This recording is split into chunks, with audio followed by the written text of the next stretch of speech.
30 April 1945 দুপুর 3:30 6 million ইহুদি হত্যাকারী জার্মানি স্বৈরাচারী শাসক অ্যাডলফ হিটলার হঠাৎ নিজের মাথায় বন্দুক রাখে আর তারপরে সবকিছু শেষ। হিটলার আত্মহত্যা করে। তবে কেবল ওই দিন হিটলারের একার মৃত্যু হয়নি, মৃত্যুর পূর্বে তার প্রিয় 3 জন মানুষকেও হত্যা করে। আর এই 3 জনের হত্যার পরিকল্পনা শুরু করা হয়েছিল ঠিক হিটলারের মৃত্যুর 24 ঘন্টা পূর্বে 29 এপ্রিল 1945 সালে দুপুর 3টের সময়। হিটলার সেনাকে তার প্রিয় কুকুর জার্মান শেফার্ড ডগ ব্লান্ডির মুখ খুলতে বলে আর নিজে হাতে তার মুখে সাইনাইটের ক্যাপসুল রেখে দেয়।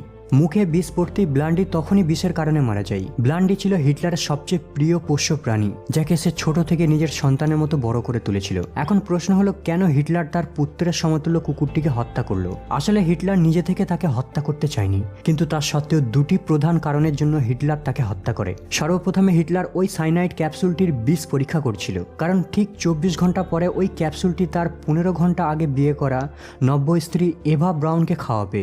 আরও একটি বড় কারণ হলো রাশিয়ান, যাদের সঙ্গে হিটলার খুব জলদি হাঁটতে চলেছে। হিটলারের মৃত্যুর পর তাদের ক্ষোভ যেন তার প্রিয় কুকুরের উপর প্রকাশ না করে তারা। হিটলারের মৃত্যুর পর যেন তার কুকুরকে কেউ কষ্ট না দেয় বা বিরক্ত করে, এই ভয়েই হিটলার তার প্রিয় কুকুরের মুখ খোলে আর অনেক কষ্টে কাঁপা কাঁপা হাতে তার প্রিয় কুকুরের মুখে বিষ রাখে। মৃত্যুর পরেই হিটলার অশ্রুভরা চোখে তার প্রিয় কুকুরকে বাগানে কবর দিয়ে দেয়, যেখানে তার প্রিয় কুকুর ব্লান্ডির সঙ্গে খেলা করত। এখন তো আমরা জানতে পারলাম কেন সে তার কুকুরটিকে হত্যা করেছিল, কিন্তু এখন প্রশ্ন হলো, কেন সে তার স্ত্রী এভা ব্রাউনকে হত্যা করলো? এর পেছনে কি এমন কারণ ছিল? হিটলার জানতো তার মৃত্যুর সময় ঘনিয়ে আসছে। রাশিয়ান সেনারা চতুর্দিক থেকে তাকে ঘেরাও করে ফেলেছে, কিন্তু রাশিয়ান সেনাদের কাছে সে আত্মসমর্পণ করবে না বলেই সে সুইসাইড করার সিদ্ধান্ত নেয়। তাহলে কেন সে 15 ঘন্টা আগে বিয়ে করলো? আচ্ছা, মেনে নিলাম বিয়ে সে করতেই পারে, কিন্তু এখন প্রশ্ন হলো, কেন বিয়ে করার পরেই তার নববধূ এভা ব্রাউনকে হত্যা করলো? এই কাহিনীটি জানার জন্য আমাদের হিটলারের মৃত্যুর কয়েক ঘন্টা পেছনে যেতে হবে। 29 এপ্রিল রাত 12টায় 32 বছর বয়সী এভা ব্রাউন নিজের বেডরুমে লং ব্ল্যাক ড্রেস, ডায়মন্ড ঘড়ি, সোনার ব্রেসলেট আর নেকলেস পরে নতুন রূপে সজ্জিত হয়, কারণ আর মাত্র কয়েক ঘন্টার মধ্যেই তার 16 বছর পুরাতন প্রেমিককে বিয়ে করবে। আসলে এভা যখন 15 বছর বয়সী ছিল তখন থেকে হিটলারের প্রেমে পড়ে, আর তার 2 বছর পরে মানে 17 বছর বয়সী এভার প্রেম প্রস্তাবকে হিটলার গ্রহণ করে।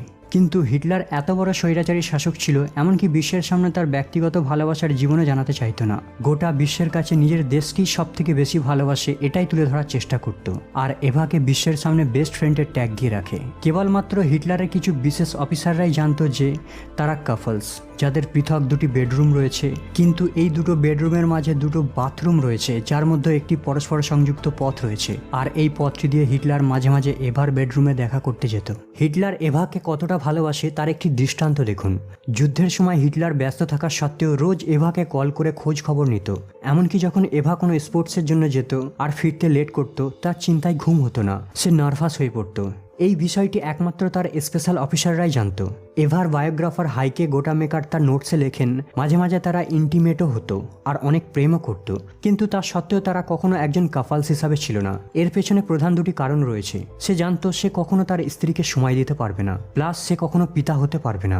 হিটলারের স্ট্রেস মেডিকেশন আর ড্রাগসের কারণে তার ফার্টিলিটি রেট অনেক কমে যায়। দ্বিতীয়ত, তার কেবলমাত্র একটি অন্ডকোষ ছিল, এই কারণে সে বাচ্চা জন্ম দিতে অক্ষম। কিন্তু তার সত্ত্বেও তাদের প্রেম রোমিও এবং জুলিয়েটের চেয়ে কোনো অংশেই কম ছিল না। তারা মাঝে মাঝে ডেটিং করত। হিটলার এভার প্রতি ছিল অনেক কেয়ারিং, তাকে ধূমপান মদ্যপান করার অনুমতি দিত না, জনসমক্ষে কারোর সঙ্গে সাক্ষাৎও করতে দিত না। এখন প্রশ্ন হলো, কেন হিটলার ভাবতো সে তার স্ত্রীকে সময় দিতে পারবে না? আর কেনই বা হিটলার এভাকে জনসম্মুখে আসতে দিতে চাইতো না? এর প্রধান কারণ হলো, ওই সময় রাশিয়ানরা জার্মানিকে দমনের জন্য উঠে পড়ে লেগেছে। যে কোনো মুহূর্তে জার্মানির উপর হামলা করে তাদের নিহত করে দিতে পারে। এই কারণেই তার মৃত্যুর 24 ঘন্টা পূর্বে একদিকে এভা বিবাহ বন্ধনে আবদ্ধ হওয়ার জন্য প্রস্তুতি নিচ্ছিল, অন্যদিকে হিটলার তার বাংকারের নিচে বসে বসে নিজের উইলস পড়তে ব্যস্ত ছিল। আর সেখানে বসে বসে সিদ্ধান্ত নেয় তার মৃত্যুর কয়েক ঘন্টা পূর্বেই নিজের প্রেমিককে বিয়ে করতে চাই। আর পরের দিন অর্থাৎ 30 এপ্রিল তারা স্বইচ্ছায় আত্মহত্যা করবে, কারণ সে চায় না রাশিয়ার সামনে মাথা নত করতে। ইনফ্যাক্ট তার উইলসে এটাও লেখা ছিল, মৃত্যুর পর যেন তাদের দুইজনের ডেড বডিকে দ্রুত জ্বালিয়ে দেওয়া হয়, যাতে শত্রুরা তাদের দেহকে খুঁজে না পায়। এটা ছিল ইতিহাসের সবথেকে বড় সিদ্ধান্ত। আর এই সিদ্ধান্তটি কেবল হিটলারের একার ছিল না, বরং তার স্ত্রী এভার সম্মতি নিয়ে 29 এপ্রিল দুপুর 2টোয় লাঞ্চের সময় ঘোষণা করে। যখন হিটলার, এভা আর তার 2 সেক্রেটারি লাঞ্চ টেবিলে বসেছিল, সেই সময় হিটলার এক আজব কাণ্ড ঘটায়, যা এমনকি হিটলারের সেক্রেটারিরাও চমকে ওঠে। আসলে হিটলারের একটি রুলস ছিল, খাবার সময় কেউ যেন সিরিয়াসলি টপিক নিয়ে কথা বলে। কিন্তু সেদিন হিটলার তার মন গড়া রুলটি নিজেই ভঙ্গ করে। হঠাৎ হিটলার বলে ওঠে সে তার হার চোখের সামনে দেখতে পাচ্ছে, কিন্তু জার্মানিদের কাছে আত্মসমর্পণ করার আগে হিটলার আর এভা সুইসাইড করতে চায়। সে আরও বলে মরার জন্য বন্দুকের সাহায্য নেবে, এতে কষ্ট কম হবে। কিন্তু এভা সঙ্গে সঙ্গে বলে ওঠে সে আত্মহত্যা করার আগে হিটলারের জন্য সাজগোজ করতে চায়, মরার পরেও সে যেন সুন্দরী লাগে। সে চায় না রক্তাক্ত হয়ে মরতে, তাই সে মরার জন্য সাইনাইডের ক্যাপসুলকে চুজ করবে। উইলসের প্রথম পয়েন্টের শর্ত অনুযায়ী হিটলার রাত 1টার সময় এভাকে বিবাহ করে। বিবাহর পর রাত 2:30-এ হিটলার একটি পার্টি থ্রো করে, যেখানে হিটলার ডাক্তার, নার্স, 2 সেক্রেটারি আর এভাকে আমন্ত্রণ করে। পার্টিতে মদ খেয়ে নেশায় মগ্ন হয়ে হঠাৎ হিটলার ঘোষণা করে সে এভার সঙ্গে একসাথে একই সময় মরতে চায়। তার এই ইচ্ছাকে পূরণ করার জন্য হিটলার একটি ইউনিক পরিকল্পনা করে। পরিকল্পনা অনুযায়ী মৃত্যুর পূর্বে রুমে একটি পিস্তল আর একটি সাইনাইডের ক্যাপসুলের পরিবর্তে 2টি পিস্তল আর 2টি ক্যাপসুল নেবে। বাই চান্স যদি পিস্তল কাজ না করে অথবা ক্যাপসুল অ্যাকশন না দেখায়, তবে দ্বিতীয় অপশন রয়েছে, তাদের পার্টি সারা রাত ধরে চলে। এরপর হিটলার আর এভা একই সাথে হিটলারের পার্সোনাল রুমে প্রবেশ করে। এটাই ছিল তাদের জীবনের প্রথম সময় যেখানে 2 প্রেমিক প্রেমিকা একই সাথে একটি বন্ধ রুমের মধ্যে, কারণ তারা দুইজনেই জানে এটা তাদের জীবনের অন্তিম দেখা আর অন্তিম রাত্রি।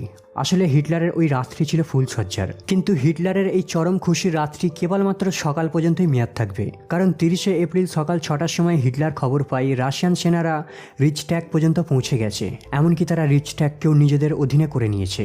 আর এই ব্যাড নিউজটি শোনার পরেই হিটলার যেন আকাশ থেকে ভেঙে পড়ে, তার হার আর মৃত্যু যেন ক্লিয়ারলি সে দেখতে পাচ্ছে। তা সত্ত্বেও হিটলার আশার আলো দেখে, হয়তো রিচট্যাগ থেকে রাশিয়ানরা তাদের সেনাকে প্রত্যাহার করে নেবে। কিন্তু হিটলারের সব আশা বানের জলে ভেসে যায় যখনই তার এক কমান্ডো ফোনে জানায় রাশিয়ানরা রিচট্যাগ থেকে আরও গতিতে তাদের দিকে আগিয়ে আসছে। কিন্তু দুপুর 12:30-এ হিটলার আরও একটি ব্যাড নিউজ পায়। সে যেই ব্যাংকারের নিচে নিজেকে আত্মগোপন করে রেখেছে, ওই এরিয়াটা জার্মানিরা সম্পূর্ণভাবে দখল করে নিয়েছে। খবরটা শোনা মাত্রই যেন হিটলার আকাশ থেকে ভেঙে পড়ে।